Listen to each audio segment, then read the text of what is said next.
Et voilà les 3 postures, je vais y arriver, qui vont te permettre, de venir, créer de l'espace, vasculariser la zone pelvienne et du petit bassin. La première posture, c'est Parsva Konasana ou Utthita Parsva Konasana, qui est la posture du grand angle. Et ici, je la propose avec un genou au sol comme adaptation. Si tu n'as jamais fait de yoga, ça peut être plutôt cool de pouvoir explorer cette posture avec un genou au sol. Si tu as des problèmes de genou, n'hésite pas à mettre un petit coussin sous ton genou. Ici, donc, cette posture, elle vient vraiment ouvrir en fait tout l'avant du corps, donc vraiment toute cette zone au niveau du bassin à l'avant, travailler sur l'étirement des ligaments, etc. Et en même temps, on vient travailler sur les adducteurs, je vais y arriver.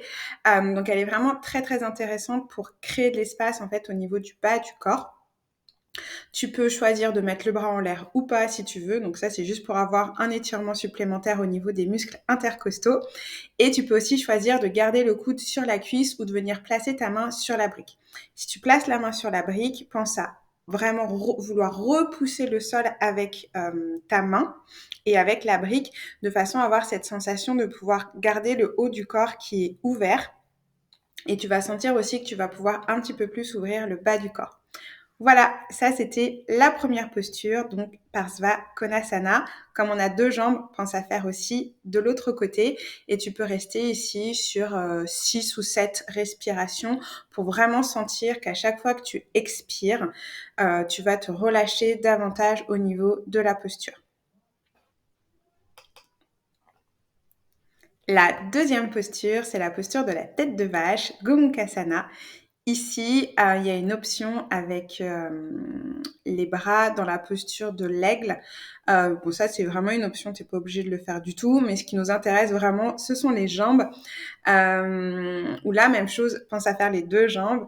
C'est assez intéressant comme posture parce qu'en fait, on vient chercher de la compression et je ne sais pas si tu as déjà eu cette sensation, mais quand tu comprimes une zone de ton corps, au bout d'un moment, au niveau d'une articulation, quand tu libères en fait cette articulation, ça fait comme s'il y avait un flot de sang neuf qui passait.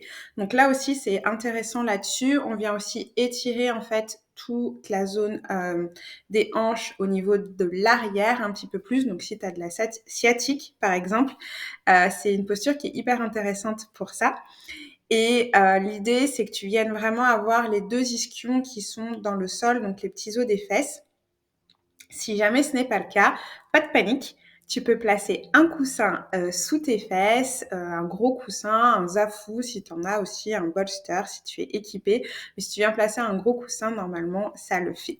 Pense également à faire les 2 jambes et si tu veux, en option, tu veux venir placer les mains, donc libérer les mains en haut et venir les placer légèrement vers l'avant pour venir t'incliner, rester peut-être 4 respirations et venir te redresser et observer ce qui se passe.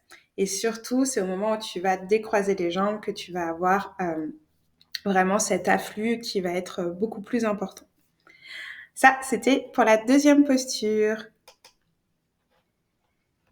Et enfin, la troisième posture, c'est Supta Baddha Konasana. C'est une posture que j'adore. Comme tu vois, on vient encore ouvrir au niveau de l'avant du corps. Et là, on ouvre vachement. Donc, on vient ouvrir au niveau des jambes. Donc, ça ressemble un petit peu à Parsva Konasana avec vraiment cette ouverture intense à l'avant du bassin. Et on vient aussi ouvrir le cœur grâce aux bras qui sont placés comme ça. Tu viens juste attraper tes coudes. Moi ici sur la photo, je suis supportée avec un bolster, mais tu peux le faire au sol aussi. Et ce que j'aime bien dans cette posture, moi je l'ai beaucoup ressenti pour ma fertilité, mais aussi après pour avant plutôt, quand j'ai été opérée de mon endométriose, c'est que j'avais l'impression de respirer en fait du pubis jusque dans les clavicules. Donc d'avoir vraiment toute cette amplitude respiratoire, de pouvoir inspirer très très lentement et de pouvoir vraiment expirer très doucement aussi, d'avoir toute cette sensation d'ouverture au niveau du corps, mais d'ouverture grâce à la respiration. Voilà, là, il n'y a pas de problème au niveau des jambes. Tu peux rester dans la posture aussi longtemps que tu en as envie. Toutes ces postures sont à explorer et à toi de voir la durée dans laquelle tu veux rester. Et voilà, c'est tout pour moi pour les 3 postures qui vont te permettre de vasculariser donc ta zone pelvienne, les organes au niveau du bassin, au niveau de l'utérus aussi. Donc toujours dans cette idée de j'ouvre et je viens ramener de l'oxygène, du sang neuf et un nouvel afflux sanguin. Voilà, je te dis à demain pour un nouveau challenge.